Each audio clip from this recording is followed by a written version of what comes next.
No more Mr. Nice Guy. That was the message Donald Trump broadcast to his followers, signaling a sharp pivot in how the U.S. handles Iran. He demanded they agreed to a non-nuclear deal and backed it up with the immediate threat of military force. To enforce this posture, the administration initiated a blockade at one of the world's most critical maritime choke points, the Strait of Hormuz. Shutting down this waterway instantly throttled the flow of global energy shipments. Within hours of the initial reports, the price of Brent crude oil surged past $70 a barrel. This map shows how a regional military action instantly translates into an economic shockwave. A spike in shipping costs doesn't stay confined to the Middle East. It moves directly into the gas pumps and grocery aisles of everyday households. And this isn't planned as a brief show of force. The administration intends to maintain this choke point for months. What starts as a temporary price bump hardens into long-term financial constraint. To sustain this kind of prolonged global military posture, Secretary of Defense Pete Hegseth has gone to Congress with a staggering request.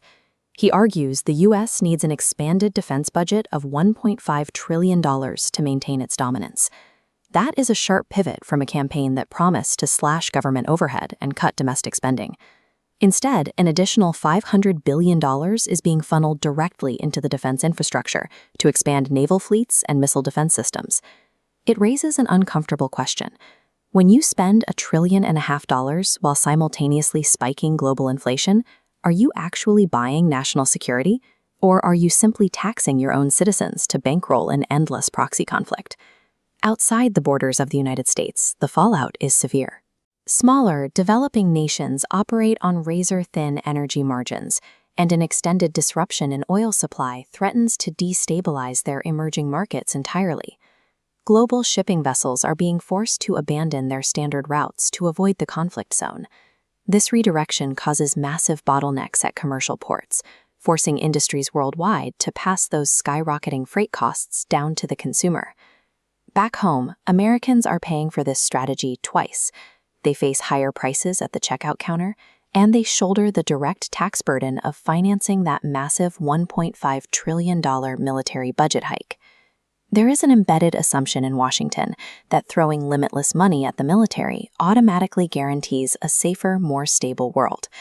But looking at the compounding damage to global supply chains and domestic purchasing power, the cost of enforcing this shipping blockade quickly dwarfs the price of negotiating a diplomatic resolution. This reality hasn't gone unnoticed inside the White House. Vice President J.D. Vance has reportedly raised serious questions about whether the United States can actually endure the strain of an extended war. He suspects the military establishment might not be providing an accurate picture of the situation. There is concern that the Pentagon is amplifying its tactical successes while quietly minimizing the very real ground-level losses taking place. We are already seeing the physical toll. Retaliatory strikes from Iran have inflicted serious damage on American military outposts across the Middle East, incurring repair costs that will easily run into the billions, well outside the public spotlight. And America is bearing these costs alone. Key NATO allies are publicly walking away from the strategy. UK Prime Minister Keir Starmer has explicitly stated he will not allow his country to be dragged into this escalating conflict. Meanwhile, Iran maintains a massive stockpile of missiles and drones, with officials insisting they can sustain this exchange for years. They've made it clear they will not return to the negotiating table from a position of compromise or humiliation. The United States finds itself paying top dollar for a conflict its own officials deeply doubt, facing an adversary prepared to wait them out, while its closest international allies refuse to get involved. All of this friction is leading toward a hard, unavoidable deadline, the 1973 War Powers Resolution. Under U.S. law, a president can initiate a military conflict without congressional approval, but only for a strict window of 60 days. Once that clock runs out, the commander-in-chief must secure explicit, formal authorization to continue the fight. That sets the stage for a massive political showdown. Very soon, the president will have to ask a highly polarized Congress to officially endorse an expensive campaign that is spiking inflation and alienating global partners. If the vote fails, the president loses his authority. By law, the conflict must be immediately terminated. American forces would have to stand down, handing the administration a severe geopolitical defeat on the world stage. You can expand a defense budget to $1.5 trillion, and you can project dominance across the oceans. But aggressive posturing doesn't resolve complex crises on its own.